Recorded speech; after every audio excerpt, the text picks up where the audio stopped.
के द्वारा, ठीक है ना, 24-25 के बजट के अनुमानों पर बजट भाषण है, ठीक है ना। ऐसे ये पूरा एक बार एक नज़र थोड़ा सा देख लीजिएगा। काफ़ी शेरो शायरी है। हौसले दिल में जब मचलते हैं तो आंधियाँ में चिराग जलते हैं, ठीक है ना।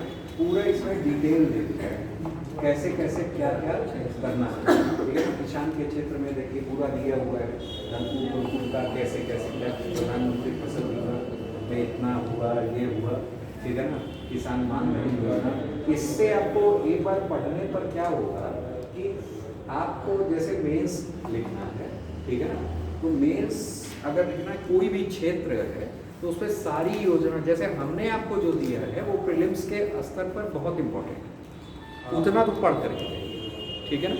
मेंस को आपको देखना है तो मेंस में कल एक दो प्रश्न मैं आपको लिखवाऊंगा, ठीक है ना। क्लियर?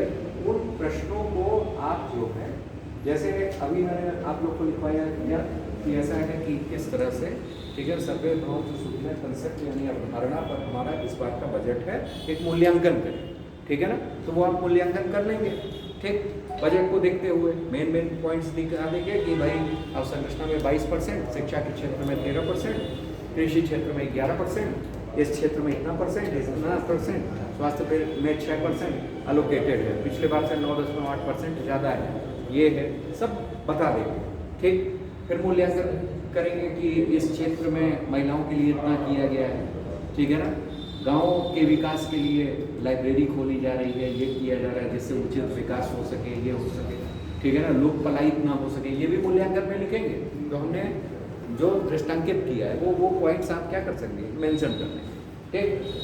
इनके अलावा, इस प्रश्न के अलावा अगर आ रहा है कि उत्तर प्रदेश बजट है, उत्तर प्रदेश का बजट जो है इस बार कृषि क्षेत्र में अपना क्या योगदान देगा, ठीक है ना। सरकार द्वारा कृषि क्षेत्र में किए गए योगदानों का मूल्यांकन कीजिएगा। तो मूल्यांकन अगर यहाँ किसान दे दिया है तो आप मेन चीज़ें क्या कर देंगे, दिखा देंगे, थोड़ा बुंदेलखंड क्षेत्र के बारे में बता देंगे, आप फिर बता दोगे फसल बीमा योजना के बारे में, किसान सम्मान निधि के बारे में, किसान मान धन योजना के बारे में, ठीक है ना। और किसमें न्यूनतम समर्थन मूल्य कितना चल रहा है, क्या चल रहा है, कैसे चल रहा है, सारा बता देंगे। जैसे इस समय गेहूं का न्यूनतम समर्थन मूल्य कितना चल रहा है, 24-25, ठीक है ना। क्लियर? तो वो आपको याद होना चाहिए, आपने उसमें मेंशन कर दिया, दिखा दिया, बता दिया, ठीक है ना। क्लियर? उसी सबसे रिलेट करके हमारा ये सब है, महिला बाल कल्याण, ठीक। उसके बाद रोजगार से संबंधित कौन कौन सी चीज़ें चल रही हैं देख लीजिए, सारी योजनाएं क्या हैं आपको दी गई, ठीक है ना। ये जितनी चीज़ें हैं ये PDF मैं इस वजह से दे रहा हूँ ताकि आप अपने उत्तर में सुधार ला सकें, ठीक है ना। अब जैसे आपको कोई भी क्षेत्र हो जाएगा, आप क्या करोगे, ये आपके खुद की चीज़ें हैं कि आप जाओगे रोजगार वाले क्षेत्र में, जो रोजगार से रिलेटेड योजनाएं हैं सबको एक जगह नोट कर लिया, कम से कम आपको पता तो रहेगा कि क्या क्या किससे रिलेटेड है। फिर उसके बाद सामाजिक सुरक्षा में हमारा पेंशन आता है, बीमा आता है, ये सब आता है, ठीक। तो ये सब है, ठीक। श्रमिक कल्याण से रिलेटेड, वित्तीय समावेशन यानी फाइनेंशियल इंक्लूजन से रिलेटेड जनधन योजना, ठीक। इसमें 9 करोड़ खातों के साथ उत्तर प्रदेश प्रथम स्थान पे है। प्रधानमंत्री जीवन सुरक्षा बीमा में ये जो है इतना है, ठीक। एक बार इसे पढ़िएगा, कल जो है मेन इससे क्या प्रीलिम्स के प्रश्न बन सकते हैं, ठीक है ना। इससे क्या क्या प्रीलिम्स के प्रश्न बन सकते हैं वो मैं आपको बता दूँगा, ठीक है ना। आ जाइएगा एक बार अपने से इसको देखने की कोशिश कीजिएगा, ठीक है ना। फिर क्या क्या प्रीलिम्स के प्रश्न बनेंगे कल मैं इसको डिफाइन इससे कर दूँगा, ठीक है ना। इसे जाकर देखिएगा। अच्छा, यहाँ ये भी देखिएगा इस बार हमारे उसमें कई एक्सप्रेस वेज हैं, ये ध्यान में रखना है, ठीक। देखिए, चलिए आ जाते हैं इससे है, इससे है,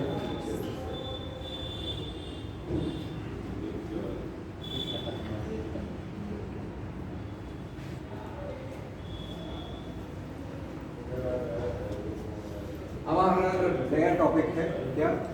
इमोशनल इंटेलिजेंस, ठीक है ना। इमोशनल इंटेलिजेंस यानी भावनात्मक बुद्धिमत्ता, ठीक है ना, इमोशनल इंटेलिजेंस, ठीक है ना। आज एक नया टॉपिक है, जैसे है क्या है इस टॉपिक में सबसे पहले पढ़ना क्या क्या है ये हम लोग डिस्कस करेंगे। पहले पूछेगा क्या कि भावनात्मक बुद्धिमत्ता से आप क्या समझते हैं, ठीक है ना, इमोशनल इंटेलिजेंस, ठीक है ना। इसी को कंफ्यूज नहीं करना है, इसी को संवेगात्मक बुद्धि भी कहते हैं। संवेगात्मक बुद्धिमत्ता क्या कहते हैं? संवेगात्मक बुद्धिमत्ता यानी इमोशनल इंटेलिजेंस उसको भी कहते हैं, ठीक है ना। क्लियर, समझ में आया? इसमें क्या है कि इस बुद्धिमत्ता से रिलेटेड दो कंसेप्ट, दो लोगों की अवधारणा, एक सॉल्वे और मेयर की और एक डेनियल गोलमैन, ठीक है ना। क्लियर, एक किसकी है? सॉल्वे और मेयर की, और दूसरी हमारा क्या है? डेनियल गोलमैन, ठीक है ना, अवधारणा डेनियल गोलमैन, ठीक है ना। क्लियर, इनकी अवधारणा है। इन दोनों अवधारणाओं को हम लोग पढ़ेंगे, ठीक है ना। फिर सिविल सेवा में, राजनीति में, ठीक है ना, सामाजिकता में कैसे कैसे इनका रोल है, ठीक है ना। फिर उसके बाद हमसे पूछा ये जाता है कि ये बताइए कि EQ और IQ में क्या अंतर है, इमोशनल इंटेलिजेंस और IQ में हमारा क्या अंतर है, और किस तरह से IQ से ज़्यादा ठीक है ना, EI जो है यानी इमोशनल इंटेलिजेंस हमारे लिए, हमारे सिविल सर्विसेज मतलब एडमिनिस्ट्रेशन, प्रशासन संभालने में किस तरह से अधिकता है, मतलब किस तरह से उत्तरदायी है एक हिसाब से, ठीक है ना। वो फ्रूटफुल माना जाता है, ठीक, कि बिना उसके आप एडमिनिस्ट्रेशन नहीं संभाल सकते, ठीक है ना। तो ये सब प्रश्न आपके बनते हैं। इन सबसे पहले जान लिया जाता है कि क्या ये भावनात्मक बुद्धिमत्ता है। जैसे सबसे पहले हम लोग किसके बारे में जानेंगे? सेलोवी और मेयर, ठीक है ना। इन्होंने क्या किया था, एक शोध पत्र था इमोशनल इंटेलिजेंस, इसी पे इन्होंने भावनात्मक बुद्धिमत्ता को क्या किया था? डिस्क्राइब किया, ठीक है ना। इसमें दिया हुआ ये कि इनके हिसाब से कि वह योग्यता है जिससे व्यक्ति अपनी तथा अन्य व्यक्तियों की भावनाओं और अनुभूतियों, ठीक है ना, को पहचानता है, ठीक है ना। अपनी भावनाओं को और अन्य की भावनाओं और अनुभूतियों को क्या करता है?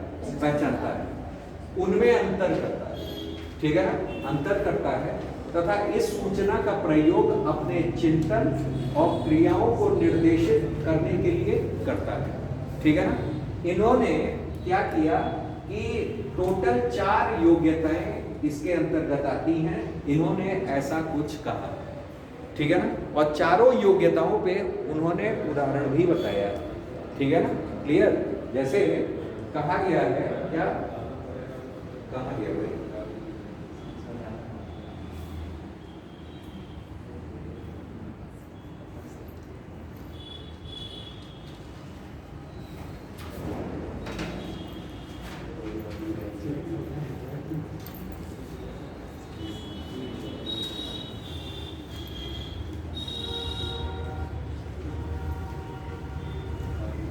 ठीक है ना, दिया हुआ है, ठीक, किस तरह से भाई मतलब अपने चिंतन में ले आना है, क्रियाओं को निर्देशित करना है, ठीक, आर्टिफिशियल इंटेलिजेंस से। इसके कुल 4 स्टेप्स उन्होंने बताए, ठीक है ना। क्लियर, जैसे 4 योग्यताएं इसमें है। पहला क्या है? भावनाओं को प्रत्यक्ष करने की क्षमता, ठीक है ना। भावनाओं को प्रत्यक्ष करने की क्षमता को हम लोग कहते हैं परसीविंग इमोशंस, ठीक है ना। इसके बारे में जान लेते हैं। भावनाओं को प्रत्यक्ष करना, परसीव करना, इसका मतलब क्या है ये जानिए। जैसे दिया है कि इंद्रियों के अनुभव के माध्यम से, इंद्रियों के अनुभव के माध्यम से, मतलब अगर हम लोग किसी की भावनाओं को परसीव कर रहे हैं, प्रत्यक्ष कर रहे हैं, तो किसके माध्यम से? इंद्रियों के अनुभव के माध्यम से कोई ज्ञान प्राप्त कर रहे हैं। इंद्रियों में क्या क्या आता है? 5 इंद्रियां हमारी हैं। एक हम लोग सुन करके, महसूस करके, देख करके, ठीक है ना, ये सारी क्या आती है? इंद्रियां, इंद्रियों के काम है। तो उससे जो हम लोग परसेप्शन बन रहा है, परसीव कर रहे हैं, ठीक है ना, एक बुद्धिमत्ता तैयार हो रही है, ठीक है ना, वो हमारा क्या है? वो भावना जो बन रही है वो हमारी इसी में आती है, अगला दिया हुआ है जैसे ज्ञान प्राप्त करना देख करके, सुन करके, स्पर्श इत्यादि से। ठीक, इस योग्यता के अंतर्गत यह अपेक्षा है कि व्यक्ति दूसरे के चेहरों, अन्य शारीरिक अभिव्यक्तियों, ध्वनियों, आवाजों या चित्रों आदि को देख सुनकर अनुमान कर सके कि इस व्यक्ति की मन स्थिति कैसी है। मतलब जैसे उसने देख लिया कि एक व्यक्ति जो है कुछ चिंतित लग रहा है, देख के उसको मनोभावना आई कि हाँ भाई ये किसी प्रॉब्लम से क्या है, जूझ रहा है। ठीक है ना, एक मनोभावना आएगी कि नहीं, एक हमने परसीव किया कि नहीं किया, ठीक, एक चिंतन हुआ, उसी के हिसाब से जो भी भावना निर्देशित हुई, ठीक, पता हमें चलने लगता है। किसी ने क्या किया भाई, महसूस करके, ठीक है ना, क्लियर। दूसरा क्या भाई, चेहरा, अन्य शारीरिक अभिव्यक्ति, अभी कोई है आपको देख करके आंख ऐसे भौं चढ़ा रहा है, तो मतलब क्या भावना आपकी कैसी होगी कि मतलब हमको देख करके क्या हो रहा है, गुस्सा हो रहा है कि नहीं हो रहा है। तो ये क्या है, ये परसीविंग इमोशंस है।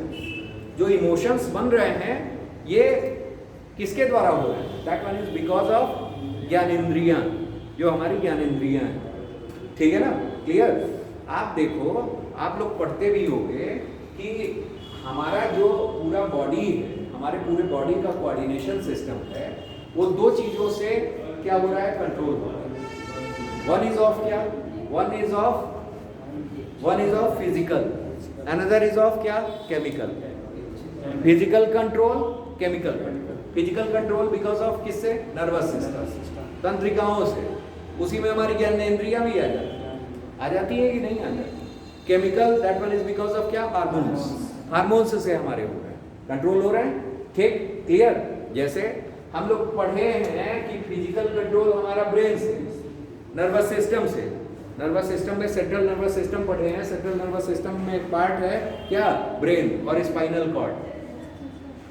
ब्रेन पढ़े हैं भाई, ब्रेन से सारी चीजें, आपका बुद्धि ही सब चीज बताता है कि हमको इसके बाद, इस प्रतिक्रिया के बाद क्या करना है, पता है। ठीक, कुछ ऐसी क्रियाएं होती हैं जो त्वरित होती हैं, that what is all done by क्या, स्पाइनल कॉर्ड। जैसे अचार देख के मुंह में पानी आ गया तो बुद्धि नहीं कहती है, स्पाइनल कॉर्ड से। ठीक है ना, सांप देख करके आप भाग गए, पिन चुभोया गया तो आपने हाथ क्या कर लिया, हटा लिया।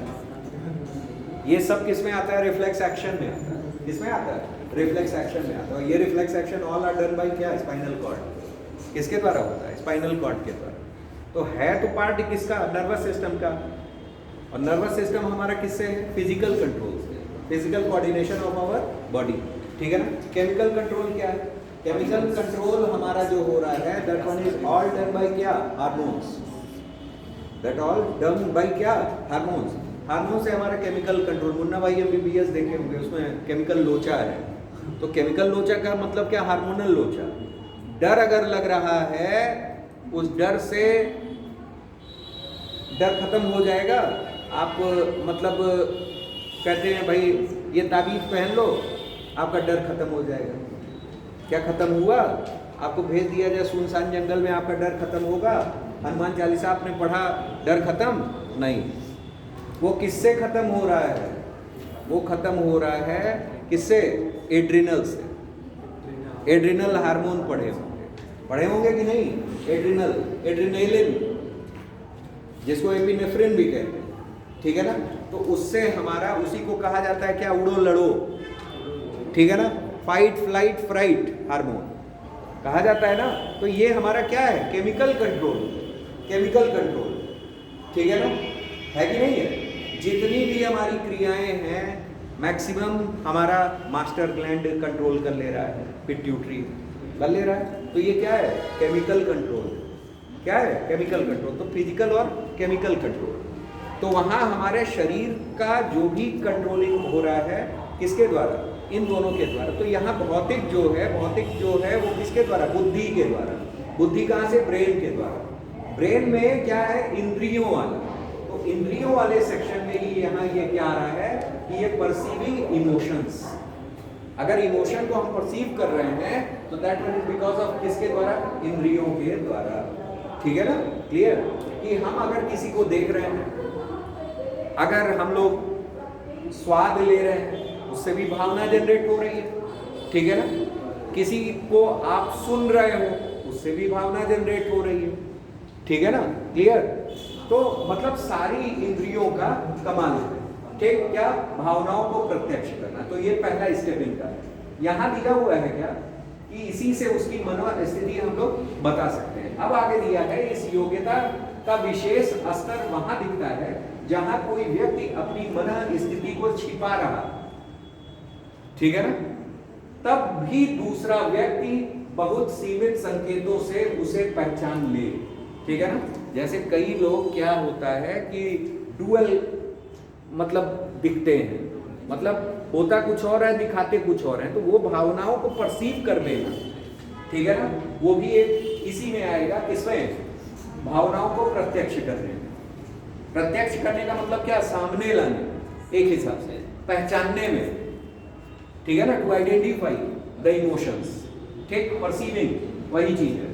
कई बार तो परस्पर विरोधी संकेतों से भी मन स्थिति को भापना पड़ता है। ठीक है ना, जैसे किसी हंसते हुए व्यक्ति को देखकर यह अनुमान कर लेना कि यह भीतर से खुश नहीं है। ठीक है ना, एक गाना भी बना है, तुम इतना क्यों मुस्कुरा रहे हो, क्या गम है जो छिपा रहे हो। यहाँ काफी फिट बैठता है, किस पे? परसीविंग इमोशंस पर बैठता है कि नहीं? ठीक, वही मन स्थिति यहाँ की हुई है। अच्छा, एक चीज और ध्यान में रखिएगा, समीक्षा अधिकारी में ये चीज कुछ ज्यादा पूछ ली जाती है हिंदी में। मन स्थिति होता है मनोस्थिति, लेकिन लिखा जाता है क्या? मन स्थिति। ठीक है ना, इन चीजों पे ध्यान रखिएगा। ठीक है ना, क्लियर? तो मन स्थिति को भापना पड़ता है। जैसे किसी हंसते हुए व्यक्ति को देख के ये अनुमान करना कि वह भीतर से खुश नहीं है, या खिलौने की जिद करते हुए किसी बच्चे को रोते हुए देखकर यह पढ़ जाना कि उसके आंसू क्या हैं? दिखावटी।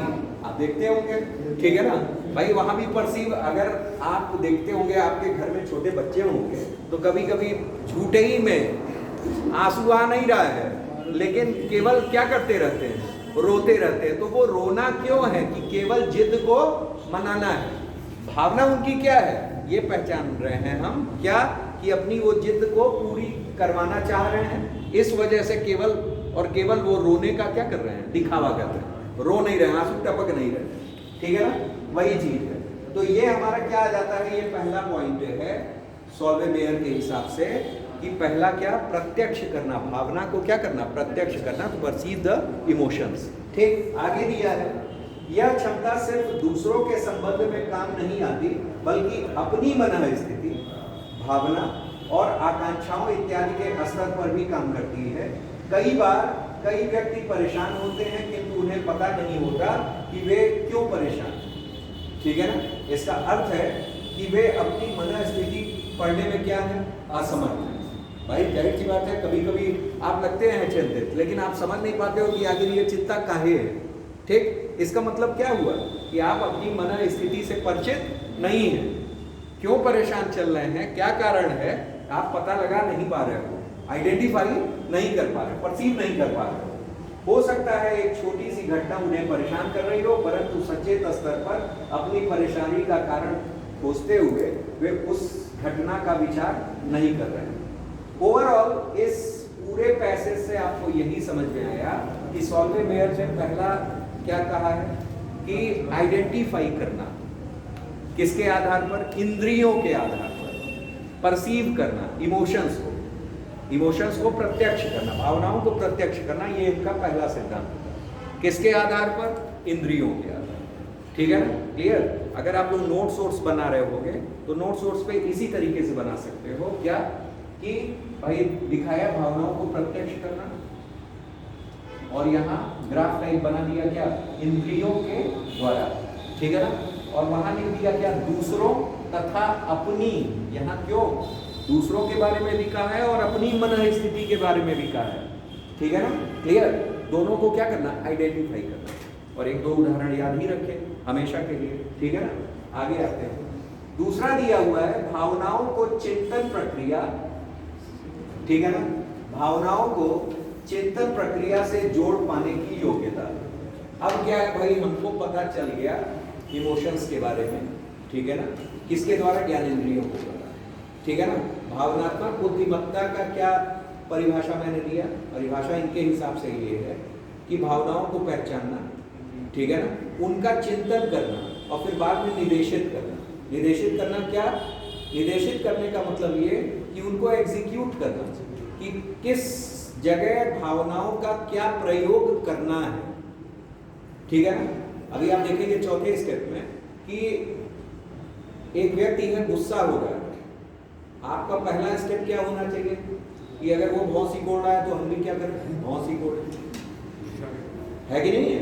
पहला स्टेप यही आएगा, या तो कहेंगे क्या भाई काहे हमको हड़काना, उसको ही हम हड़काना शुरू करते हैं। या दूसरा स्टेप और है क्या कि पहले जानने की कोशिश करें कि भाई इसके कुछ और भी कारण हो सकते हैं, ठीक है ना, उसकी मन स्थिति क्या है, ठीक है ना, और हमारे द्वारा लिया गया स्टेप क्या होने वाला है। तो ये क्या कहलाता है, ये निर्देशित करना होगा, डायरेक्ट करना होगा, ठीक है ना, क्लियर। इस अवस्था को भी हम लोग देखेंगे, लेकिन फिलहाल में क्रम वाइज चले। पहला क्या था, परसीविंग इमोशंस, इमोशंस को परसीव करना। दूसरा दिया है भावनाओं को चिंतन प्रक्रिया से जोड़ पाने की योग्यता, मतलब using emotions to facilitate thought processes. Thought processes यानी चिंतन प्रक्रिया, ठीक है ना, और फैसिलिटेट का मतलब क्या हो गया, जोड़ पाने की योग्यता, ठीक है ना, क्लियर। Using emotions. अब आइए, यह पहली क्षमता की तुलना में अधिक परिपक्वता यानी मैच्योरिटी, ठीक है ना, की स्थिति है जब हम किसी अन्य व्यक्ति की भावनाओं को पढ़ लेते हैं तो प्रायः तत्काल भावनात्मक प्रतिक्रिया कर बैठते हैं, ठीक है ना, तथा उस जानकारी को चिंतन से नहीं जोड़ पाते। उदाहरण के लिए आ जाइए, अगर किसी मित्र से बात करते समय उसके चेहरे के भावों से हमें यह प्रतीत होता है कि वह हमसे गंभीर रूप से नाराज है, ठीक है ना, क्लियर। तो इस जानकारी की सूचना दो परिणाम हो सकते हैं।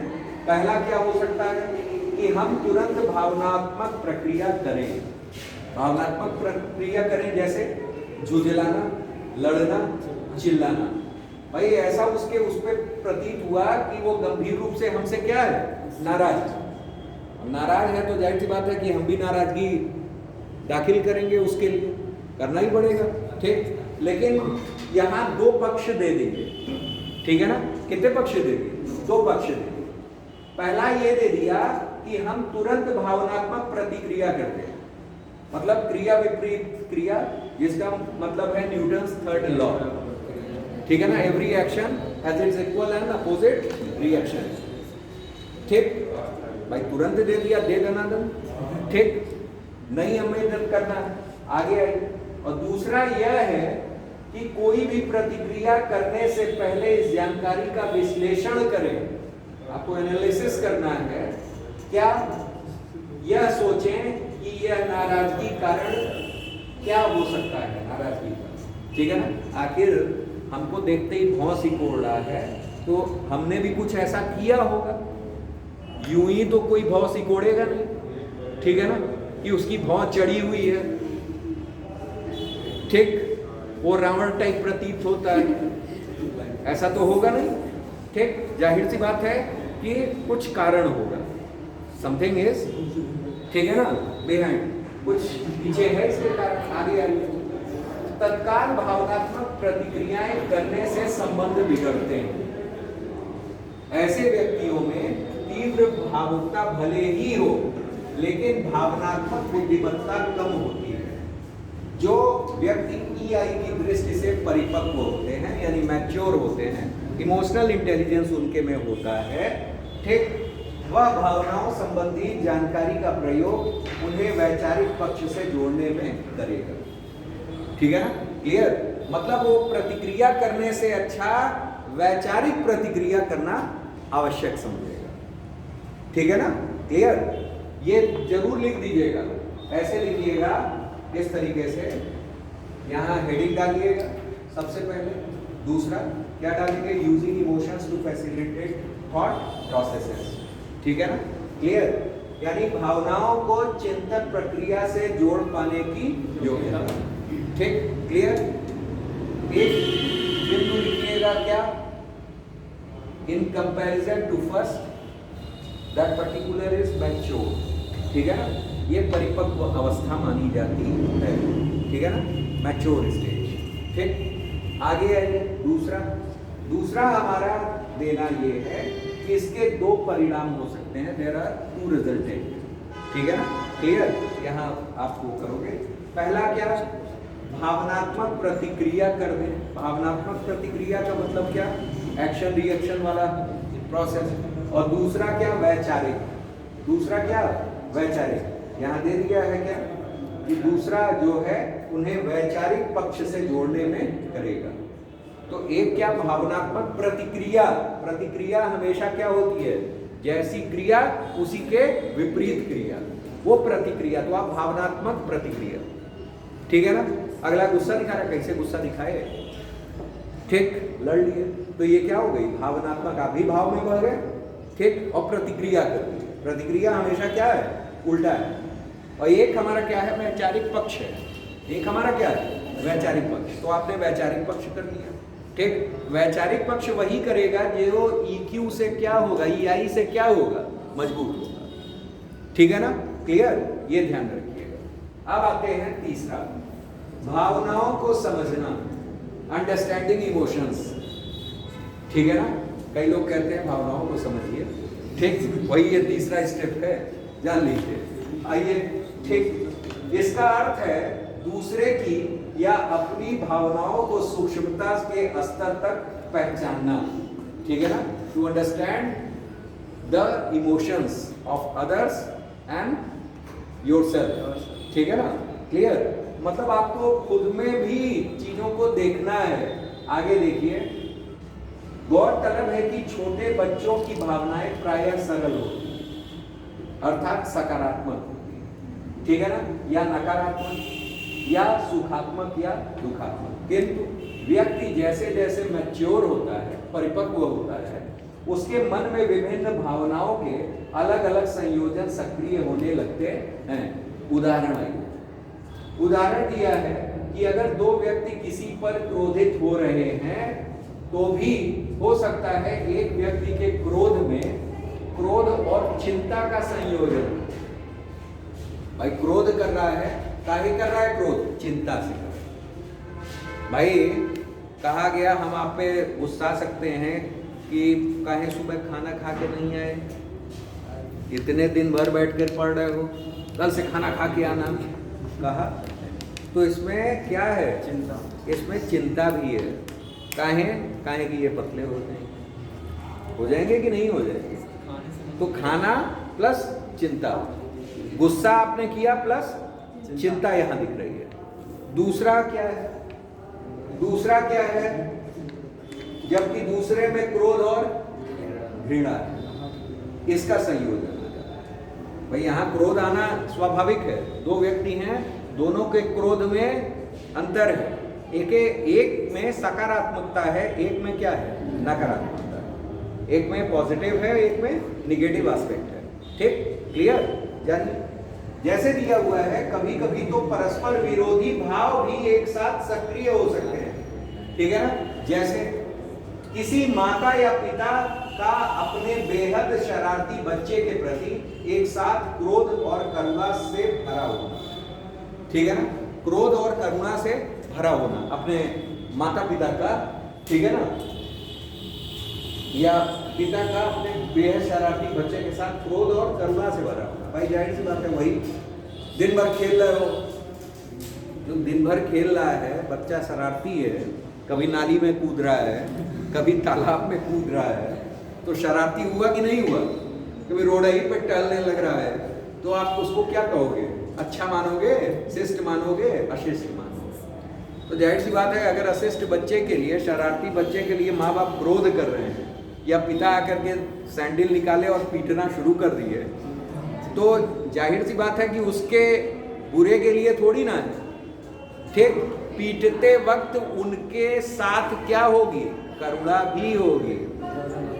ये थोड़ी ना होगा कि उसको एकदम ठीक है ना। जैसे आप लोग पढ़ते हैं इंग्लिश में एक वर्ड आता है कि यूज दी ये fill in the blanks with appropriate words, ठीक है ना, विथ अप्रोप्रिएट वर्ड, मतलब अप्रोप्रिएशन वहां रखता है। अप्रोप्रिएशन का मतलब सटीक जो बैठे। जैसे अब है कि महात्मा गांधी वॉज किल्ड, एक आता है महात्मा गांधी वॉज असैसिनेटेड, और आता है महात्मा गांधी वॉज डेड, कुछ इस तरीके से। तो वहाँ एक्चुअल वर्ड क्या बैठेगा? असैसिनेटेड। असैसिनेटेड का मतलब क्या? असैसिनेशन होगा वहाँ कि किल्ड होगा। और आ जाइए राजीव गांधी पे। राजीव गांधी वॉज असैसिनेटेड या किल्ड। अब बताइए, जो यहाँ मृत्यु के कई क्या हैं? प्रभाव, ठीक है ना। जैसे अगर कोई स्वाभाविक रूप से मर जा रहा है तो वो क्या कहलाता है? डेथ कहलाता है। अगर किसी के द्वारा मारा जा रहा है तो वो क्या कहलाता है? किल्ड कहलाता है। और अगर वो किसी के द्वारा मारा जा रहा है, थ्रू षड्यंत्र मारा जा रहा है, तो that particular is called as assassination, SSI, ठीक है ना, क्लियर। असैसिनेशन यानी षड्यंत्र के थ्रू मारा जाना। राजीव गांधी की जो हत्या थी वो क्या थी? षड्यंत्र के थ्रू थी, दैट वाज असैसिनेशन, ठीक है ना, असैसिनेटेड। ये एप्रोप्रिएट है। इसी तरह से माता पिता में से अगर कोई मार रहा है, बच्चे को मार रहा है, तो यहाँ एक्चुअल में उसके साथ एक वर्ड जुड़ेगा, क्या? करुणा। करुणा भी रहेगा। ये नहीं रहेगा कि बच्चे को ले मारे ही जा रहे हैं, ठीक है ना। एक होगा घृणा के साथ मारना, ठीक है ना। जैसे अभी कुत्ता आपको काट ले, आप करुणा के साथ मारेंगे? कभी नहीं करेंगे। लाख आप पेटा के सदस्य हो, ठीक है ना, क्लियर। पेटा मैंने बताया था ना आपको, टेक पेटा एक्ट है, ठीक है ना, ये एनिमल के लिए है, ठीक है ना, पेटा एक्ट। ठीक, तो कहने का मतलब क्या है कि लाख आप उसके ब्रांड एम्बेसडर हो, फिर भी आप क्या करोगे? क्रूरता से वो करोगे। लेकिन आप अपने अगर बच्चे को मार रहे हो तो वहाँ क्या रहेगा साथ? वहाँ करुणा साथ में रहेगी, ठीक है ना। तो वही चीज यहाँ ये कह दिया है कि बच्चे के प्रति एक साथ बोध और करुणा, ठीक है ना, भरा होना। आगे आइए, नेक्स्ट यहाँ दिया हुआ है क्या? हम अपनी या अन्य व्यक्तियों की भावनाओं के प्रति सटीक प्रतिक्रिया भी कर सकते हैं जब हमें स्पष्ट हो कि उसके मनोभाव में कौन सी अनुभूति शामिल है, ठीक है ना, कौन सी अनुभूति शामिल है, उसके मनोभाव में कौन सी अनुभूति शामिल। भावनात्मक रूप से बुद्धिमान व्यक्तियों में ये विशेषता है कि वे जटिल से जटिल मनोभाव को भी सरल हिस्सों में बांटकर समझते हैं और एकदम समरूप सी दिखाई देने वाली भावनाओं को भी सूक्ष्म अंतर कर लेते हैं। जैसे डांटते हुए मित्र के इस भाव को समझना कि दरअसल वह क्रोध में नहीं बल्कि हमारी चिंता से क्या है? परेशान, ठीक है ना। कहता है कि भाई पढ़ लो यार, कुछ बन जाओगे। तो मतलब ये किस लिए? ये ताकि आप कुछ बन जाए, ठीक है ना, क्लियर। बधाई देते हुए शत्रु, ये भी दूसरा भी एग्जाम्पल देख लीजिए। बधाई देते हुए शत्रु की मुस्कुराहट के भीतर यह देख पाना कि इसमें प्रतिस्पर्धा का भाव है। देख लेंगे तुमको भी, ठीक है ना, हमारा इस बार हो सके तुम्हारा निकल जाए, ठीक है ना। तो मतलब ये क्या है? ये कमेंट, ठीक है ना, with compliment, comment and compliment together with each other, ठीक है ना। मतलब यहाँ आप ये समझ लीजिए कि क्या है कि बधाई देना यानी प्रतिस्पर्धा को यहाँ क्या करना? बढ़ावा दे रहा है, ठीक है ना, क्लियर। दिखावा ज्यादा है, वास्तविक खुशी नहीं, ठीक। आदि इस योग्यता के कुछ उदाहरण हो सकते हैं। तो मतलब यहाँ क्या हो गया? यहाँ दो चीजें एक साथ हैं। यहाँ क्या है? दो चीजें एक साथ है कि किस तरह से हम लोग भावनाओं को समझ रहे हैं, भावनाओं को समझने में आपने क्या किया कि भाई आपके दोनों पक्ष हो सकते हैं। पक्ष ये हो सकता है कि गुस्सा अगर आ रहा है तो हम लोग एक क्रोध भी हो सकता है, एक घृणा भी हो सकती है। दूसरा पक्ष क्या? दूसरा पक्ष ये कि अगर एक मित्र है बधाई दे रहा है तो उसमें प्रतिस्पर्धा भी हो सकती है, और अगर एक मित्र डांट रहा है, ठीक है ना, तो उसमें चिंता भी हो सकती है। तो मतलब सारे पहलू आपको वहां क्या करने, अंडरस्टैंड करने हैं, समझने हैं, ठीक है ना। तो ये हमारा किसमें आएगा? भावनाओं को समझने में, अंडरस्टैंडिंग इमोशंस में। तीसरा हमारा क्या है? तो ये चौथा जो आखिरी पक्ष है वो हमारा क्या है? भावनाओं का प्रबंधन, यानी मैनेजिंग इमोशंस, ठीक है ना। मैनेजिंग इमोशंस में अगर आए तो यहां दिया हुआ है यह भावनात्मक बुद्धिमत्ता का सबसे जटिल पक्ष, ठीक है ना। इस क्षमता को साथ लेना इस बात का प्रमाण है कि व्यक्ति भावनात्मक बुद्धि के ऊंचे स्तर पर, ठीक है ना, जो सिविल सेवकों में होना चाहिए, ठीक है ना। क्लियर? जैसे आइए, व्यक्ति भावनात्मक के ऊंचे स्तर पर, सफल समाज सुधारकों और राजनेताओं में इस क्षमता का होना क्या माना जाता है? अनिवार्य माना जाता है, ठीक है ना। और आप सिविल सर्विसेज में जा रहे हो तो आपके लिए तो अनिवार्य माना जाएगा, ठीक है ना। क्लियर? आगे आइए, दिया हुआ है इसके पक्ष क्या क्या है? दो पक्ष हैं। पहला है भावनाओं को अभिव्यक्त करने से पहले ही प्रतिबंधित करना, ठीक है ना। क्लियर? हम लोग रेस्ट्रिक्ट कर लें, ठीक है ना, भावनाओं को प्रत्यक्ष करने से पहले, ठीक है ना, हम लोग क्या कर लें? उसको प्रतिबंधित कर लें, ठीक। अभिव्यक्त करना है हमको, एक्सप्रेस करना है, भावना हम कुछ एक्सप्रेस करें, ये उससे पहले ये विचार आ जाना चाहिए कि क्या ये करना हमारे लिए या हमारे पेशे के लिए उचित होगा या नहीं होगा, न्यायपूर्ण होगा कि नहीं होगा, ठीक है ना। क्लियर? आगे आइए, भावनाओं की अभिव्यक्ति को प्रतिबंधित करना, ठीक है ना। क्लियर? दूसरा क्या है? भावनाओं को अभिव्यक्त करना, उससे पहले प्रतिबंधित करना, और दूसरा क्या? भावनाओं को अभिव्यक्ति को प्रतिबंधित करना। आगे आइए, पहले पक्ष का अर्थ है कि व्यक्ति अपनी भावनाओं का मूल्यांकन करे, पहले इवैल्यूएशन करे अपने भावनाओं का, ठीक है ना। क्लियर? यदि वे भावनाएं या उनकी तीव्रता अनुचित है, ठीक है ना, अनुचित का मतलब न्यायपूर्ण नहीं है, या उन पर शोभा नहीं देता है, या उनके पेशे के लिए हितकारक नहीं है, ठीक। और यदि वे भावनाएं या उनकी तीव्रता अनुचित है तो वे उन्हें अभिव्यक्ति के बिंदु तक पहुंचने से पहले ही क्या कर दे? रोक दे। जैसे उदाहरण के लिए किसी मित्र के प्रति तेज क्रोध आने पर यह समझ पाना कि उसके संपूर्ण योगदान को देखते हुए न तो क्रोध उचित है और न ही उसकी तीव्रता, ठीक है ना। क्लियर? मतलब क्या है? जैसे एक मित्र है, आपके लिए हमेशा सर्वस्व समर्पण वाली भावना रखती है, ठीक है ना। क्लियर? आप कहो कि भाई आज हमको कॉलेज छोड़ दो, कॉलेज छोड़ दिए, ठीक। कहा भाई 10 रुपए उधार दे दो, 10 रुपए उधार भी दे दिया। कहा यार चॉकलेट खाने का मन है और चॉकलेट में मेरे पास पैसे नहीं है, लो ये भी सही, ठीक। आपसे कहा कि ऐसा है कि भाई हमें पानी पीना है, पानी भी आपने, हमारा होमवर्क नहीं पूरा है, हमारा होमवर्क नहीं पूरा है, लेकिन फाइनली उसकी एक गलती, ठीक है ना, उसकी एक गलती, ठीक, कोई ऐसा कार्य, ठीक, आप तुरंत ही क्या हो गए? क्रोधित हो गए, और ऐसे क्रोधित हुए कि उसके सारे किए गए कर्मों को क्या कर दिया आपने? भुला दिया। यहां आपको क्या करना है? यहां अपनी भावनाओं को कंट्रोल करना है, ठीक है ना। क्लियर?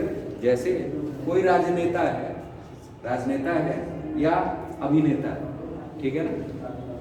राजनेता और अभिनेता पे भी ये वो होते हैं, जैसे आप कई नेताओं के अच्छे कार्य हैं, ठीक है ना, कई महिला सशक्तिकरण के लिए समाज में बहुत कुछ कर रहे हैं, ठीक है, क्लियर। कई क्या कर रहे हैं, कई युवाओं के प्रगति के लिए, विकास के लिए कर रहे हैं, ठीक।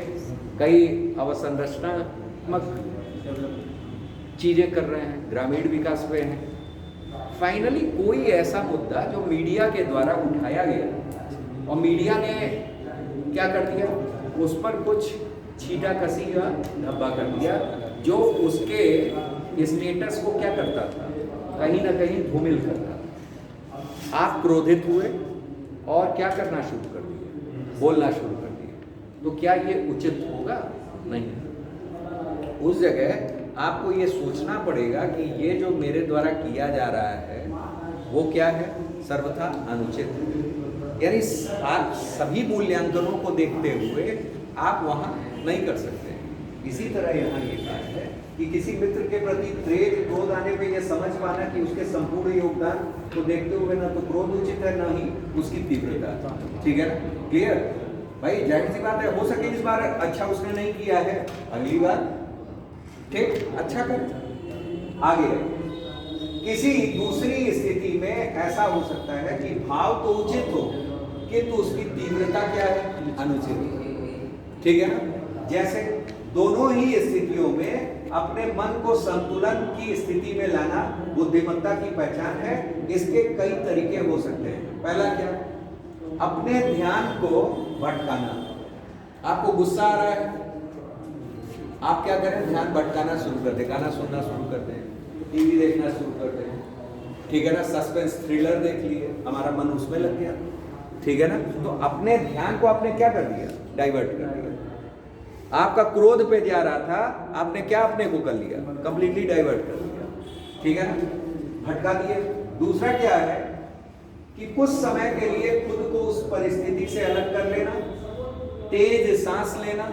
कई लोग कहते हैं नहीं है कि एक लंबी डीप ब्रीथ लो और फिर छोड़ो, ठीक, और फिर उसके बाद क्या, विषय बदल देना इत्यादि। ये सब जो भी होता है ये सब उसके हिस्से हैं, ठीक है ना। किस पर, क्रोध पर नियंत्रण, ठीक है ना, संतुलन करना। दूसरा स्तर है भावनाओं को अभिव्यक्ति के स्तर पर प्रतिबंधित करना। इसका अर्थ है यह कि यदि भावनाएं बहुत आक्रामक हो तो भी उनकी अभिव्यक्ति में इतना संतुलन जरूर होना चाहिए कि वे भावी संबंधों में आक्रामकता न पैदा करें। उदाहरण के लिए, यदि कोई युवक अपने पिता से मतभेद रखता है, ठीक है ना, और उस मतभेद को पीढ़ी संघर्ष के कारण सुलझाना संभव नहीं है, ठीक है ना, क्लियर। जैसे आए दिन घर में होता है कि पिता और पुत्र का ही मतभेद हो जाता है कुछ कल्चरल एक्टिविटीज को लेते हुए, ठीक है ना। जैसे कि अभी किसी पुत्र की नई शादी हुई है, उसके पिता हैं, ठीक है ना, पुत्र जो है वो नए जमाने का है, ठीक, घर में जो है मतलब नयापन लाना चाहता है, ठीक है ना, क्लियर, आधुनिकता लाना चाहता है, लेकिन पिता से इस मसले पर क्या है, मतभेद, ठीक है ना। तो ये जाहिर सी बात है, जो मतभेद होते हैं वो पीढ़ी अंतर्गत होते हैं। जहाँ पीढ़ी अंतर होता है, ठीक है ना, वहीं क्या होते हैं, इस तरह के मतभेद होते हैं कि हमारे जमाने में ऐसा था, आपके जमाने में ऐसा है, ठीक। वो अपने जमाने को कबूलते हैं, हम अपने जमाने को कबूल लें, ठीक है ना। तो ऐसा होना स्वाभाविक है, ये कोई बड़ी बात नहीं, ठीक है ना। लेकिन यहाँ संघर्ष चालू हो जाना और उस पर क्रोध करना, ये क्या है, ये गलत है। तो वही कहा है कि मतभेद को पीढ़ी संघर्ष के कारण सुलझाना संभव नहीं है, तो उसे अपनी बात जरूर रखनी चाहिए पुत्र को, ठीक, किंतु कैसे, विनम्रता से। भाई पिता से आप रख रहे हो, किसी प्रतिद्वंदी से थोड़ी ना रख रहे हो। कैसे रखोगे, विनम्रता से रखोगे कि पिताजी आपके जमाने में ऐसा होता था, हमारे जमाने में भाई ऐसा है, तो हम ऐसे करेंगे। आप थोड़ा सा सोचिए, मतलब विनम्रता से वो कहा जा सकता है, ये थोड़ी ना कि लेकर के बैठे पिताजी बताओ, ऐसे शोभा क्या देगा आपको। हमारे कल्चर में तो कम से कम शोभा नहीं देता है, ठीक। आगे दिया हुआ विनम्रता के साथ और पिता का सम्मान बनाए रखते हुए, यदि बोलते समय वह अपनी वाणी पर नियंत्रण नहीं रख सकता है तो, ठीक है ना, कभी कभी भावावेश ज्यादा बोल गया, ठीक है ना, क्लियर, वाणी पर नियंत्रण नहीं रख सकता है तो वह उसे लिखित संदेश के रूप में विकल्प चुन सकता है कि भाई लिखित रूप से दे दिया कि पिताजी ये लेटर है, पढ़ लीजिएगा थोड़ा सा, ठीक है ना, लेकिन नहीं, ठीक, वो बच्ची हंस रही है, ठीक, आगे आगे देखिए, फिर उसके बाद परिवार के किसी अन्य सदस्य को मध्यस्थता बनना चाहिए। भाई आप नहीं बोल सकते हो तो किसी को बुला लिया है, परिवार के बुआ को, अधिकतर बुआ मौसी और इस टाइप के लोग जो होते हैं, ठीक है ना, वो मध्यस्थ का काम करते हैं, मामा जी, ठीक है ना, जो भी आपको मतलब उन दोनों के बीच में लगता है कि उनसे भी पटती है हमसे भी पटती है, मत लाइएगा, कुछ हो गया तो दिक्कत हो जाएगी, ठीक है ना, वो भी उस जमाने की बात करेंगे। फिर मध्यस्थ कोई भी हो सकता है, हम नहीं है, हमने मजाक में कह दिया, मतलब कोई भी हो सकता है। कोई चीज डिमांड करें तो पिताजी अगर मना करते हैं तो मम्मी मना लेती है। अब मना ही लेती है और क्या, तो वही तो मध्यस्थ है, ठीक, मम्मी को आप कह दिए कि भाई ऐसा है पिताजी मान नहीं रहे हैं, ठीक, आप कहोगी तो मान जाएंगे, ठीक है ना, अपने ज़माने की याद दिला दीजिएगा, थोड़ा हमारे ज़माने की भी याद दिला दीजिए, ठीक है ना। चलिए आइए, तो इसी प्रकार कोई व्यक्ति किसी अन्य व्यक्ति द्वारा दिए गए प्रेम प्रस्ताव को खारिज करना चाहे तो ऐसा कारण स्पष्ट किए जाने चाहिए जो उस व्यक्ति के आत्मसम्मान को ठेस न पहुंचे, जैसे तुम इस लायक नहीं हो, ठीक, और क्या कि मैं पहले से क्या हूँ, कमिटेड हूँ। आजकल दरअसल चीजें चल भी रही, ठीक है ना, तो उसके भी क्या है तरीके, ठीक। चलिए, तो ये सब क्या है, ये इनका खत्म हुआ क्या, सॉल्वे और मेयर साहब का मॉडल, ठीक है ना। 4 चीजें इसमें है। पहला क्या, भावनाओं को प्रत्यक्ष करना, आपने जान लिया कि भावनाओं को प्रत्यक्ष कैसे करेंगे, इंद्रियों के द्वारा, हमने बताया, ठीक है ना, कि भाई देखकर, सुनकर, समझकर, टेस्ट करके, सब चीज। अगला है क्या, भावनाओं का प्रयोग चिंतन को प्रेरित करने के लिए करना, ठीक है ना, कि भाई दोनों पक्ष हैं, कि आप सीधे क्या कर रहे हैं, एक्शन ले रहे हैं, भावनात्मक प्रतिक्रिया दे रहे हैं, या वैचारिक पक्ष रख रहे हैं अपना, ठीक है ना, यही 2 पक्ष हमने बात किए, ठीक। तीसरा क्या है, भावनाओं को समझना, ठीक है ना, भावनाओं को समझना कि भाई इसमें सकारात्मकता ही है कि नकारात्मकता ही है। मतलब क्या है कि जो हमारा क्रोध है वो उसमें करुणा भी है कि क्रोध के साथ केवल घृणा है, इस चीज को समझना, ठीक है ना, क्लियर। और चौथा हमारा क्या है, भावनाओं को प्रबंधन, ठीक है ना। प्रबंधन करना का मतलब क्या कि अगर किसी से बात आपका मतभेद हो रहा है तो आप क्या करें, आप उस मतभेद को जिस मुद्दे से भी उस सॉल्व हो सके, ठीक है ना, उस तरह से मैनेज करिए, ठीक है ना, लेकिन स्थिति को बदलने देना नहीं है, स्थिति को अपने फेवर में ही ले आना है। ये आपने कहा कि ये सबसे परिपक्वता का सबसे उच्च कोटि का वो है, ये राजनेताओं में, ठीक है ना, सिविल सेवकों में ये पाया जाना चाहिए। जैसे परिस्थितियां कितनी भी विषम क्यों ना हो, ठीक, लेकिन परिस्थिति को अपने अंतर्गत अपने अनुकूल बनाना, ठीक है ना, क्लियर। जैसे विषम परिस्थितियां हैं, ये थोड़ी ना है कि भाई कोरोना काल आया तो कोरोना काल में सबको अंदर करना है कि भैया ऐसा है कि सब लोग अंदर रहो घर के। जहाँ परिस्थितियां प्रतिकूल की जा सकती थी वहाँ प्रतिकूल करके भी की गई, ठीक। जहाँ अनुकूल करके कहा जा सकता था कि 2 गज दूरी, मास्क है जरूरी, वहाँ वो करके भी किया गया, लेकिन परिस्थितियों से क्या किया गया, लड़ा गया। तो वही भावनात्मक समझ है, ठीक है ना, क्लियर, वही प्रबंधन करना होगा, ठीक। आगे आ जाइए, नेक्स्ट हमारा दिया हुआ है, नेक्स्ट हमारा डेनियल गोलमैन का है, ठीक है ना। अच्छा, इनको एक बार और देख लीजिए, ये दूसरे नोट्स से है, ठीक है ना, हम 1-2 नोट्स लेते आते हैं जहाँ से भी आपको अच्छा मिल जाए वो करें। जैसे सॉल्वी और मेयर का वो है, ठीक है ना, इसमें क्या है, भावनाओं को का अनुभव यानी परसीव करना, ठीक है ना। भावनाओं को समझने में पहला कदम उन्हें सटीक रूप से जानना, अनुभव करना, कई मामलों में शारीरिक भाषा और चेहरे के भाव वही ज्ञान इंद्रियों के द्वारा, ठीक। दूसरा क्या है, भावनाओं के साथ तर्क, ठीक है ना, भावनाओं के साथ तर्क। जैसे कई गतिविधियों में बढ़ावा देना, यह हमारे ध्यान और प्रतिक्रिया को प्राथमिकता देने में मदद करते हैं। चीज़ों पर भावनात्मक रूप प्रतिक्रिया, ये पढ़ लीजिएगा, ठीक है ना। भावनाओं को समझना और अंत में क्या है, भावनाओं का प्रबंधन, ठीक है ना। इसे एक बार देख लीजिएगा, फाइनली आपको पढ़ाई दिया है मैंने। अब आ जाइए भावनात्मक बुद्धिमत्ता के घटक, ठीक है ना। ये प्रश्न कई बार आया हुआ है, ये ध्यान रखिएगा। घटक यानी component of emotional intelligence. Total 5 component हैं। कितने कंपोनेंट हैं? 5 कंपोनेंट हैं, जिसकी वजह से हम लोग भावनात्मक इंटेलिजेंस को यानी इमोशनल इंटेलिजेंस को समझ सकते हैं। और ये जो घटक दिया था, ये दिया था किसने? Daniel Goleman. किसने दिया था? डेनियल गोलमैन, ठीक है ना। तो डेनियल गोलमैन के अनुसार भावनात्मक बुद्धिमत्ता के कितने घटक? 5, ठीक है ना। क्लियर? ऐसे भी प्रश्न पूछा जाएगा कि इमोशनल इंटेलिजेंस से आप क्या समझते हैं, ठीक है ना। डेनियल गोलमैन द्वारा दिए गए भावनात्मक बुद्धिमत्ता के घटकों का परिचय दीजिए, ठीक है ना, या उसके बारे में बताइए, तो आप बताएंगे, ठीक है ना। क्लियर? क्वेश्चन मैं सॉल्व करवाऊंगा ही, आपको पता चलेगा कि कैसे कैसे क्वेश्चन आते हैं। आइए देख लेते हैं। पहले दिया हुआ है डेनियल गोलमैन के अनुसार भावनात्मक बुद्धिमत्ता के 5 घटक, ठीक है ना। कितने घटक हैं? 5 घटक।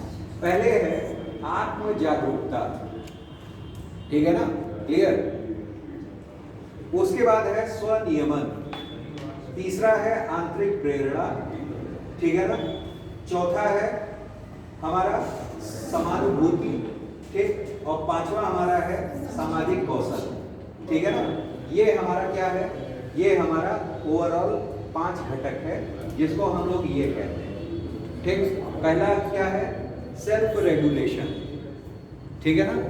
दूसरा हमारा क्या है? सेल्फ अवेयरनेस यानी जागरूकता, सेल्फ यानी स्व जागरूकता, ठीक। स्वनियमन जिसको हम लोग कहते हैं सेल्फ रेगुलेशन, ठीक। सोशल स्किल यानी सामाजिक कौशल, इम्पैथी यानी समानुभूति या परानुभूति, और इंटरनल मोटिवेशन, ठीक है ना, जो आंतरिक मोटिवेशन है, ठीक है ना, उसे हम लोग कहते हैं। मतलब 5 हमारे हैं। आंतरिक प्रेरणा, ठीक। आ जाइए गोलेमैन का सिद्धांत देख लेते हैं, क्या क्या 5 घटकों पे है, ठीक। सबसे पहले है हमारा क्या? आत्म जागरूकता। आत्म जागरूकता को हम लोग कहते हैं यह स्वयं का एक सटीक मॉडल बनाने की क्षमता है। ये आत्म जागरूकता है, ठीक। अपना ही एक सटीक मॉडल बनाने की क्षमता, जैसे अपनी क्षमताओं और कमजोरियों का ज्ञान, हमारे अंदर क्या अच्छाई है, मेरिट्स है, और क्या डीमेरिट्स है, इस सब का मेरिट्स और डीमेरिट्स अपनी पहचानना, ठीक है ना। क्लियर? एक सॉन्ग भी सुने होंगे, मेरा मन दर्पण कहलाए, भले बुरे सारे कर्मों को देखे और दिखाए, ठीक है ना। उसी जैसा है कि नहीं है, ठीक। तो वही चीज कहा गया है कि क्या? अपनी क्षमताओं और कमजोरियों का ज्ञान, ठीक। और यह समझना कि अपने रास्ते में आने वाले अवसरों को भुनाने के लिए क्षमताओं और कमजोरियों का उपयोग कैसे किया है, ठीक है। क्लियर? भाई जाहिर सी बात है कि हमें सिविल सर्विसेज में जाना है, हमने क्या कर दिया? एक एम निर्धारित कर लिया, ठीक है ना। अब कैसे जाना है, इच्छा तो हम लोग जागृत कर दिए, तो रास्ते भी खुद ही बनाने पड़ेंगे। Where there is the will there is the way, जहाँ चाह वहीं राह, तो रास्ते भी खुद बनते चले जाएंगे। तो आप अपनी कमियों को पहचाने, ठीक। आप अपनी अच्छाइयों को पहचाने, और दोनों के सम्मिलन से आप आगे बढ़िए, ठीक है ना। क्लियर? यही चीज का है। जैसे इसमें आत्मविश्वास आता है। भाई आत्म जागरूकता में क्या होगा? सबसे पहले आत्मविश्वास। आप पे विश्वास ही आप न रखें अपने आप पे कि यार, देखिए कहा जाता है, जब मोटिवेशनल स्पीच सुनते होंगे तो उसमें ये कहा जाता है कि भाई तैयारी करने से पहले ये मान लेना कि मैं सेलेक्ट होऊंगा, यही 50% पेपर आपका सॉल्व कर देता है। ये आप कहो ही ना कि अरे मैं होऊंगा कि नहीं होऊंगा, होऊंगा कि नहीं होऊंगा, इसी दुविधा में जी रहे हैं, डालमा में जी रहे हैं, तो क्या आपका सिलेक्शन होगा? नहीं होगा। सो यही चीज है वहाँ, क्या आत्मविश्वास, यथार्थवादी, ठीक है ना, सत्य क्या है उसको पहचानना, आत्म मूल्यांकन करना, सेल्फ इवैल्यूएशन करना, और आत्मनिंदा करने वाला तत्व भी शामिल है। हमेशा बड़ा ही नहीं, अपने मुंह में मियां मिट्ठू नहीं बनना है, हमेशा क्या करना है, बुराइयां भी अपनी स्वीकार करनी है, ठीक है ना। अगर आपकी कमी है तो उस कमी को भी स्वीकार करना है, ठीक है ना। तो ये हमारा किसमें आता है? आत्म जागरूकता में आता है। ठीक, आगे आइए। उदाहरण के लिए सचिन तेंदुलकर किसी अन्य व्यवसाय के बजाय क्रिकेट के बारे में क्या है, क्रिकेट के बारे में अपनी क्षमता जानते थे। जाहिर सी बात है, व्यवसाय में भी जा सकते थे, ठीक है ना, क्लियर, और अन्य किसी भी क्षेत्र में जा सकते थे, लेकिन नहीं, किस क्षेत्र में गए? उसी क्षेत्र में गए कि नहीं? ऐसे कई लोग हैं, जैसे आप इसकी जगह अमिताभ बच्चन का भी नाम लिख सकते हैं, उसमें ये लिख सकते हैं कि उनके पिता जो है एक अच्छे क्या थे, कवि थे, हरिवंश राय बच्चन, जान ही रहे। उनको वो सारी सुविधाएं मौजूद थी, उनका वो इन्वायरमेंट भी था जो उनको कविताएं लिखने, कहने और रचना प्रस्तुत करने के लिए प्रेरित करता, कवि बनने के लिए प्रेरित करता। लेकिन वो ये क्षेत्र छोड़कर कला क्षेत्र में अपनी योग्यता को अधिक पहचाने और फाइनली उस क्षेत्र में क्या हुए सफल, ठीक है ना। तो मतलब क्या कि अपनी क्षमता मेरी किधर है वो मुझे पहचानना, ठीक है ना, क्लियर। अब मान लीजिए कि आपके पिताजी, कोई किसी के पिताजी डॉक्टर हैं, वो कह दिए नहीं बेटा हम तुमको डॉक्टर बनवा देंगे, घबराओ नहीं, अरे घबराओ नहीं, हम बनवा देंगे, कहे जा रहे हैं। लेकिन आप क्या बनना चाह रहे हो? सिविल सर्विसेज में आकर के निकल करके कहीं के प्रशासक बनना चाह रहे हो, एडमिनिस्ट्रेटर बनना चाह रहे हो, तो वो आप अपनी क्षमता पहचान रहे हो कि मैं निकल जाऊंगा, ठीक है ना। ये थोड़ी ना कि नहीं अब मैं चीड़-फाड़ ही करूंगा, ठीक है ना, क्लियर। आगे तो यहाँ क्या है, अपने उसको पहचानना। अगला आइए, अगला दिया हुआ है स्वनियमन, यानी सेल्फ रेगुलेशन, ठीक है ना। सेल्फ रेगुलेशन क्या है? यह विभिन्न स्थितियों में किसी की भावनाओं, विचारों, व्यवहारों को प्रभावी ढंग से नियंत्रित करने की क्षमता है, ठीक है ना। ये क्या है? नियंत्रित करने की क्षमता है। इसमें विश्वसनीयता और सत्यनिष्ठा भी शामिल है, इसमें विश्वसनीयता और सत्यनिष्ठा भी शामिल है। जैसे आत्मसंयम, ठीक, अनुकूलन की क्षमता, भाई अनुकूल होना, अडेप्टेबिलिटी, ठीक है ना, और परिवर्तन आदि के प्रति खुलापन। जैसे भाई इसमें क्या है कि हर स्थिति में, ठीक है ना, अडेप्ट योरसेल्फ अकॉर्डिंग टू स्थिति, जो भी स्थिति चल रही है, सिचुएशन चल रहा है, ठीक है ना, वॉट एवर भी द सिचुएशन इज, कोई भी सिचुएशन है, ठीक है ना, अडेप्ट योरसेल्फ, आप अनुकूल उसी के लिए बन गए। इसी को क्या कहते हैं? सेल्फ रेगुलेशन कहते हैं। विषम परिस्थिति, विषम परिस्थिति है, हमारे पास सुविधाएं नहीं हैं, तो भी हम वो कार्य कर रहे हैं जो मेरा कार्य है, चाहे विषम परिस्थितियां हों, चाहे परिस्थितियां सम हो, तो भी हम वो कार्य कर रहे हैं। लेकिन जो हमें कार्य मिला है उस कार्य को हम क्या कर रहे हैं? संपादित कर रहे हैं। तो that particular is self regulation. इसमें क्या होता है? पहला क्या? विश्वसनीयता, ठीक है ना, कार्य के प्रति, और दूसरी सत्यनिष्ठा की भावना, ठीक है ना, इंटीग्रिटी, ठीक है ना, क्लियर। तो ये दो चीजें होनी चाहिए। जैसे किसी कंपनी में काम करने वाला व्यक्ति छुट्टी लेना चाहता है, लेकिन बॉस इस समय नाराज है, तो उसे छुट्टी मांगने के लिए कुछ समय अपनी भावनाओं पे क्या करना पड़ेगा? नियंत्रण रखना पड़ेगा। जैसा देखा वैसा ही किया, ठीक है ना, क्लियर। पता चल गया कहीं से कि भाई बॉस गुस्साए हुए हैं, जाओगे छुट्टी तो पता चला 2-4 पेनाल्टी लगा करके और छुट्टी रद्द कर देंगे, ठीक है ना, तो मत जाना। नहीं गए, भावनाओं पे कंट्रोल कर लिए कि नहीं जाना है, छुट्टी नहीं जाना है, ठीक है ना, है कि नहीं है। माता देवी का कैंपेन इस समय स्थगित, ठीक, क्लियर हो जाता है। आगे फिर देखिए क्या दिया, स्वनियमन के कारण गांधी जी चौरी चौरा घटना के बाद, ठीक है ना, आलोचना के बाद भी स्थिति को संभालने में सक्षम थे, ठीक है ना, क्लियर। भाई ऐसी घटना हुई कि वहां थाने पे क्या लगा दी गई थी, आग लगा दी गई, ठीक है ना, गंभीर रूप से कई लोग जल गए, ठीक है ना, करीब 22 लोग थे, ठीक है ना, जो क्या हो गए उसमें जल गए, ठीक, चौरी चौरा। सारा का सारा आरोप किस पे आया, गांधी जी, ठीक है ना। कई लोग का प्रेशर था गांधी जी पे कि असहयोग आंदोलन जो हमने शुरू किया है, ठीक है ना, आप उसे वापस क्यों ले गए, ठीक है ना। लेकिन गांधी जी फिर भी नहीं माने और क्या किए, वापस ले लिए, ठीक है ना। उसमें आपने देखा होगा 2 लोगों की भूमिका थी, पहला क्या, मोतीलाल नेहरू और दूसरा चित्तरंजन दास, CR दास, ठीक है ना।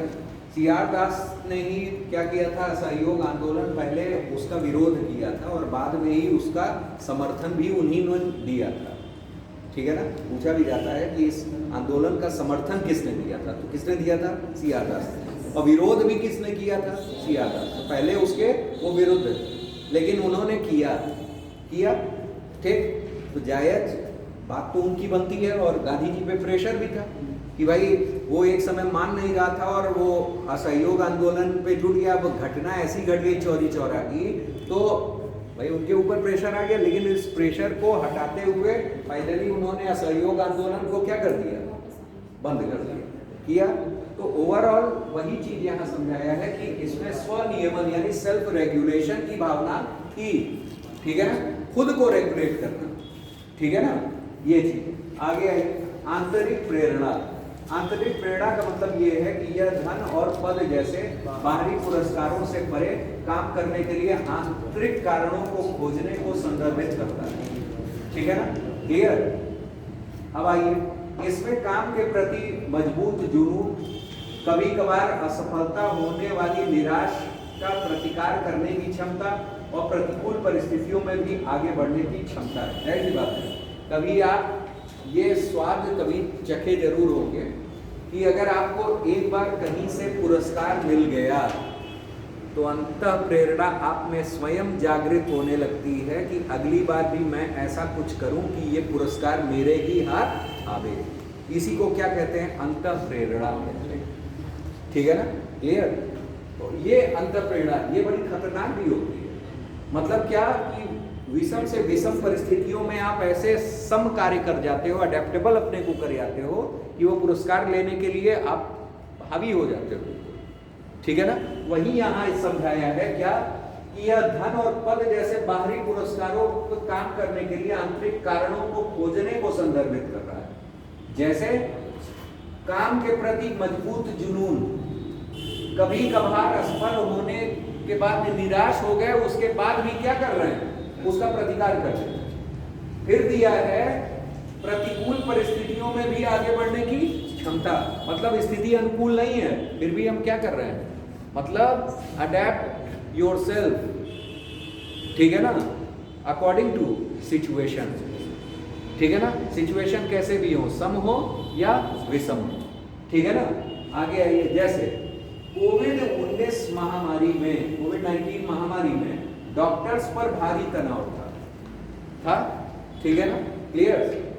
उन्हें मरीजों के लिए काम करते रहने के लिए आंतरिक प्रेरणा ढूंढनी पड़ी, ठीक है ना। जाहिर सी बात है, उनको ये भी खतरा था कि ऐसा ना हो जाए कि भाई हम भी चल बसे इसी कोविड, दूसरे को हम क्या बचाएंगे, खुद भी जा सकते हैं, भाई खतरा तो सबके सर पे था।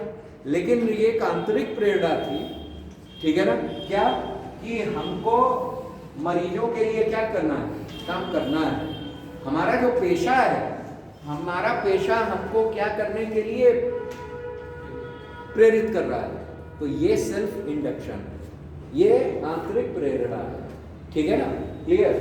फिर दिया है हमारे देश में खेल के बुनियादी ढांचे की कमी के कारण ओलंपियन, पैरालंपियन आदि के लिए मजबूत आंतरिक प्रेरणा की आवश्यकता है। जाहिर सी बात, ठीक है ना, क्लियर। अच्छा नंबर पाने के लिए आप मोदी जी का भी नाम डाल दीजिएगा कि आजकल उनकी प्रेरणा ऐसी है कि खेल में अधिक से अधिक क्या आ रहे हैं, पदक आ जा रहे हैं। जाहिर सी बात है कि थोड़ा सा सरकार के पक्ष में ही लिखना पड़ता है।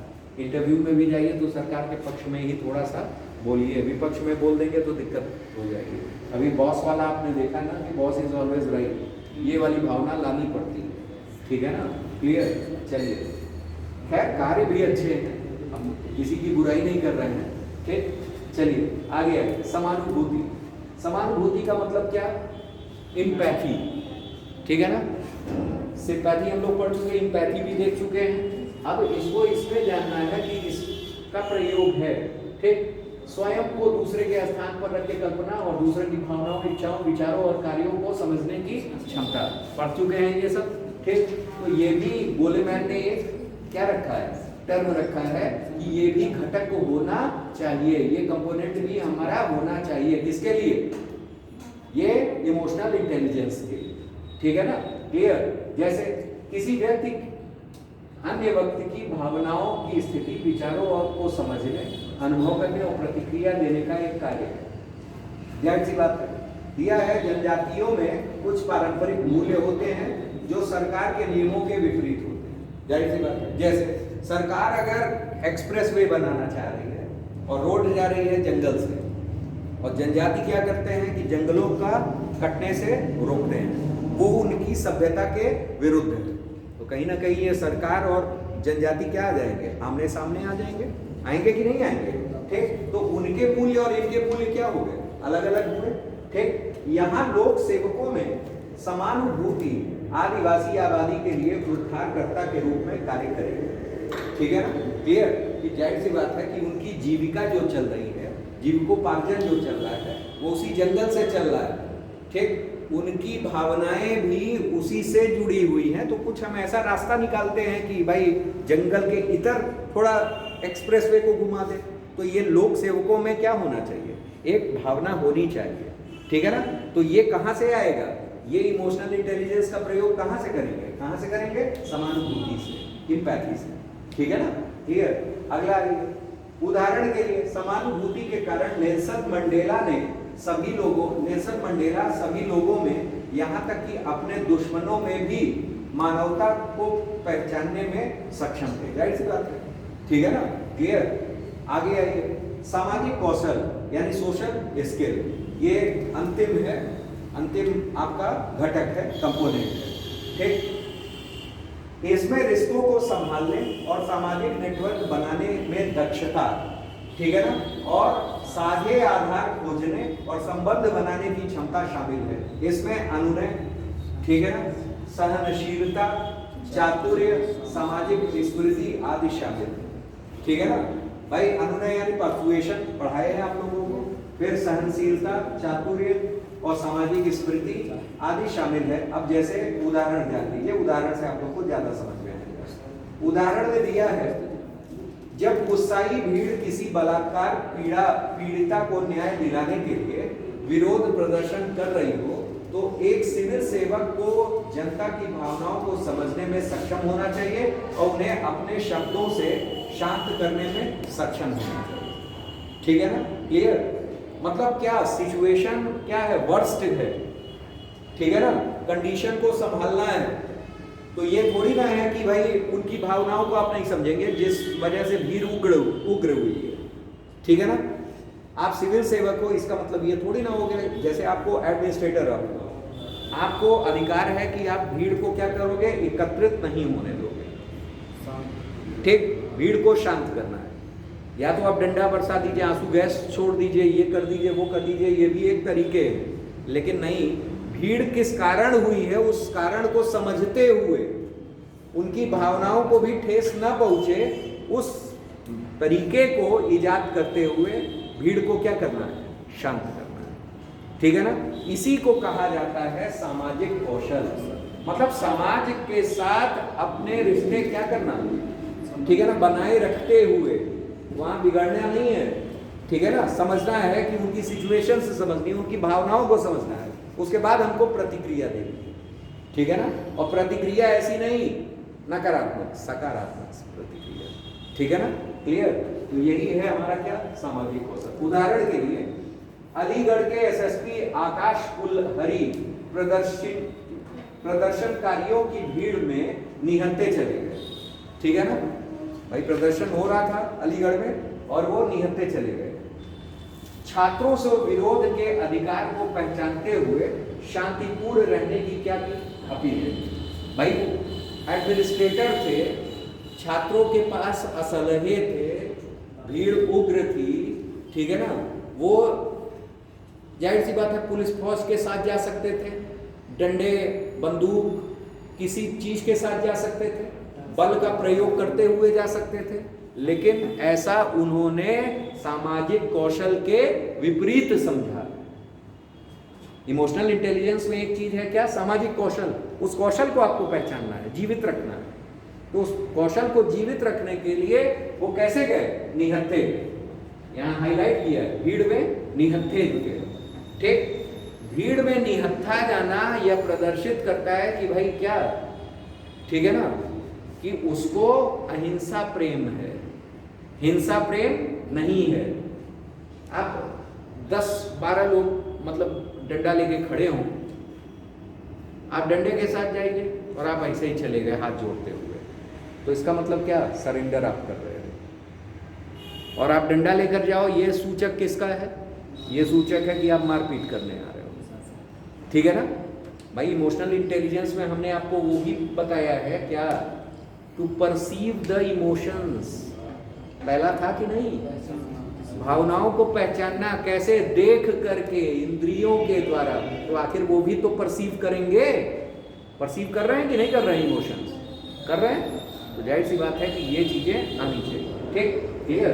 तो वही हमारा क्या है कि अलीगढ़ के एसएसपी आकाश कुलहरी प्रदर्शनकारियों भीड़ के निहत्थे चले गए, मारपीट भी हो सकती थी, हर चीज हो सकता था, लेकिन नहीं, अहिंसा दिखाते हुए वो चले गए और छात्रों से विरोध के अधिकार को पहचानते हुए शांतिपूर्ण रहने की क्या की अपील, ठीक है ना, क्लियर, ये चीज। तो ये ओवरऑल इस लेवल पे आपको थोड़ा सा समझना पड़ेगा, ठीक है ना। तो ये था आपका किसका, एक डेनियल गोलेमैन का, एक सॉल्वे मेयर का, ठीक है ना। ये दोनों में से एक तो जरूर आ जाता है कभी कभी, और भावनात्मक बुद्धिमत्ता और संवेदनात्मक बुद्धिमत्ता पे कई सारे प्रश्न आते हैं, ठीक है ना। अभी उन पे चर्चा करेंगे, बस 2 मिनट का गैप देते हैं, ठीक।